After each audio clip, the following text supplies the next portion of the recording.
Mari kawan semua kita bergerak bersama, menjadi lebih baik, mengabdi untuk negeri. Jangan pernah ada lagi korupsi di negeri ini. Sinergi, amanah, profesionalisme, itulah moto kami. Assalamualaikum warahmatullahi wabarakatuh. Halo, selamat siang kawan pajak. Tabi pun senang sekali di siang hari ini kita dapat berjumpa lagi dalam podcast Jejama Jelajah Pajak Bersama. Bersama saya Arvinsa, tim penyuluh pajak dari Kantor Pelayanan Pajak Pratama Bandar Lampung 1. Topik kita pada hari ini adalah tentang edukasi mengenai natura yang dikenai pajak. Nah, perlu diketahui oleh kawan pajak bahwa pada saat ini berlaku Peraturan Menteri Keuangan Nomor 66 Tahun 2023 tentang perlakuan pajak penghasilan atas penggantian atau imbalan sehubungan dengan pekerjaan atau jasa dalam bentuk natura atau kenikmatan, yang mana natura dan atau kenikmatan itu diatur secara khusus. Namun, jangan khawatir kawan pajak, karena tidak semua natura atau kenikmatan itu dikenai pajak. Bersama saya sudah hadir narasumber, yaitu Bapak Deswin Simarmata, Asisten Penyuluh Pajak Mahir Kantor Pelayanan Pajak Pratama Bandar Lampung 1. Nanti kita panggil Kak Deswin saja ya Kak. Halo Kak Deswin, bagaimana kabarnya Kak? Ya, selamat pagi Vin. Halo kawan pajak semua, saya Deswin. Apa kabar nih? Ya, semoga kita semua sehat selalu ya kawan pajak. Kak Deswin nih, kita berbicara mengenai natura atau kenikmatan. Natura atau kenikmatan ini apa sih Kak sebenarnya, bisa dijelaskan nggak Kak? Baik kawan pajak semuanya, ya berdasarkan KBBI sendiri, natura adalah barang sebenarnya, bukan dalam bentuk uang. Sehingga dalam konteks perpajakan, natura atau kenikmatan adalah imbalan yang berupa barang atau jasa atau fasilitas yang diberikan oleh pemberi kerja kepada karyawan. Nah, pengaturan pada PMK 266 ini sendiri dimaksudkan untuk memberikan kejelasan atau batasan imbalan seperti apa yang dikenai pajak. Nah, jadi biaya penggantian atau imbalan yang diberikan dalam bentuk natura atau kenikmatan berkenaan dengan pekerjaan atau jasa dapat dikurangkan dari penghasilan bruto untuk menentukan penghasilan kena pajak oleh pemberi kerja, atau penggantian dalam bentuk natura atau kenikmatan sepanjang merupakan biaya untuk mendapatkan, menagih, dan memelihara penghasilan. Nah, biaya penggantian atau imbalan sehubungan dengan pekerjaan merupakan biaya penggantian atau imbalan yang berkaitan dengan hubungan kerja antara pemberi kerja dan pegawai. Nah, biaya penggantian atau imbalan sehubungan dengan jasa merupakan biaya penggantian atau imbalan karena adanya transaksi antara wajib pajak nih. Nah, pemberi kerja atau penerima imbalan ini melaporkan biaya penggantian atau imbalan yang diberikan dalam bentuk natura dan atau kenikmatan beserta pegawai dan atau penerima imbalan dalam SPT tahunan pajak penghasilannya. Cukup gitu. Panjang ya. Cukup panjang ya. Betul.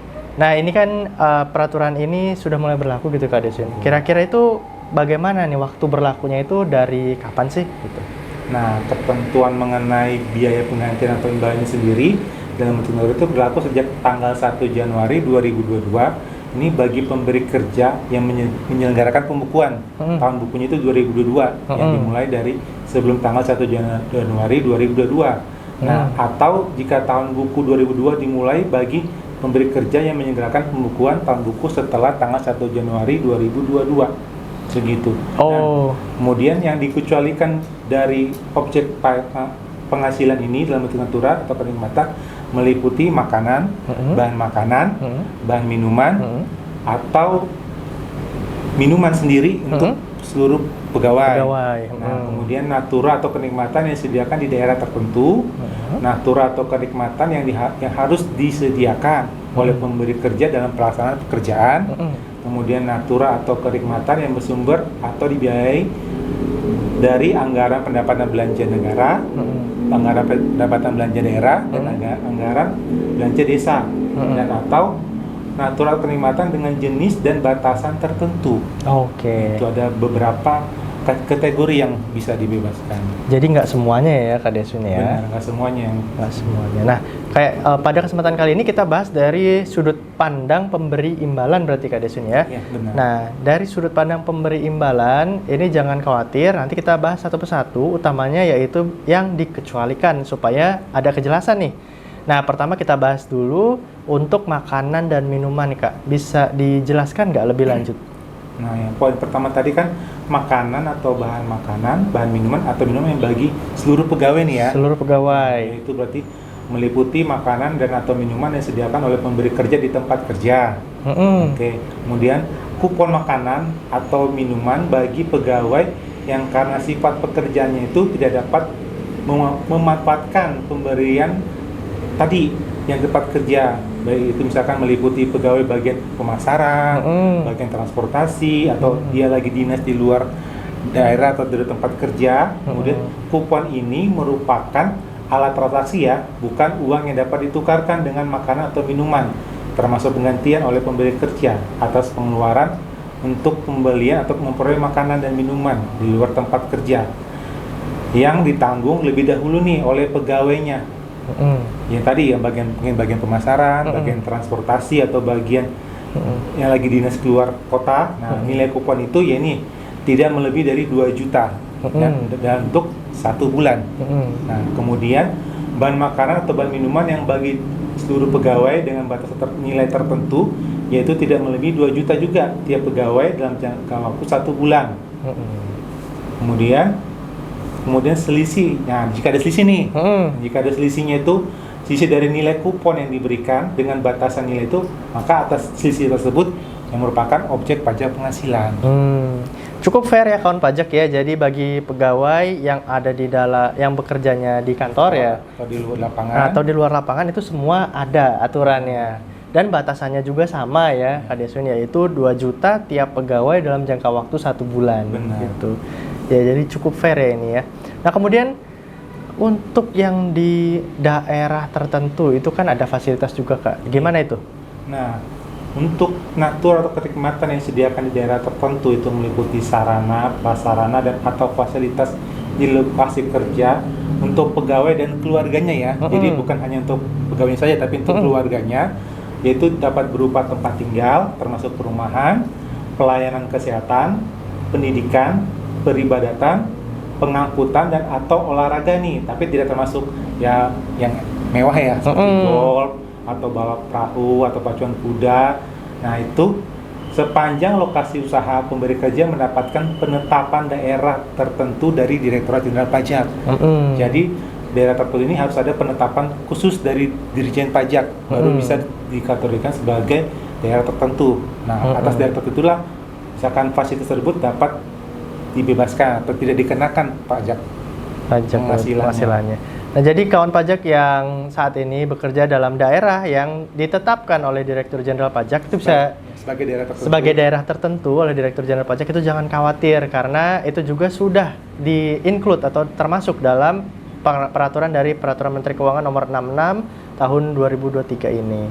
Nah, baik Kak, saya coba bantu ya Kak untuk natura atau kenikmatan yang disediakan oleh pemberi kerja dalam pelaksanaan pekerjaan yang mungkin kita kenal itu lebih kita kenal dengan istilah K3 yaitu keselamatan, keamanan dan kesehatan.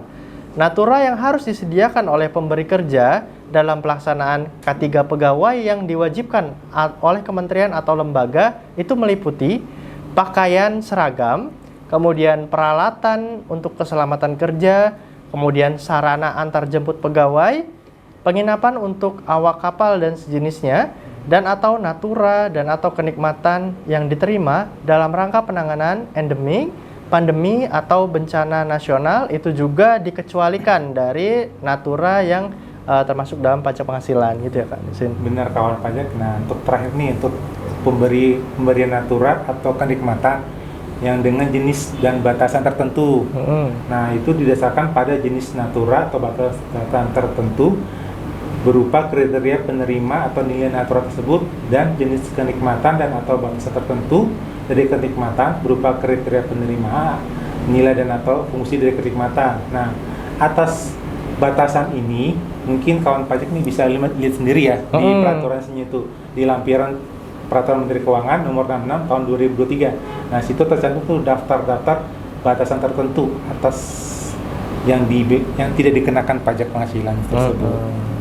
Nah, jadi kawan pajak memang kalau bisa kita baca bareng gitu ya, Iya. PMK 66 tahun 2023-nya. Dengan di situ ada tuh pengaturan yang lebih detail, lebih rincinya gitu. Oke, kawan pajak, demikian podcast Jejama episode kali ini. Saya sebagai pembawa acara mengucapkan terima kasih sebesar-besarnya kepada narasumber yang telah hadir. Terima kasih Bang Deswin. Terima kasih Kapi. Semoga apa yang menjadi pembahasan kita pada hari ini bisa menambah informasi kepada kawan pajak yang menonton. Tetap jaga protokol kesehatan. Saya beserta kru yang bertugas mohon undur diri. Assalamualaikum warahmatullahi wabarakatuh. Selamat siang kawan pajak.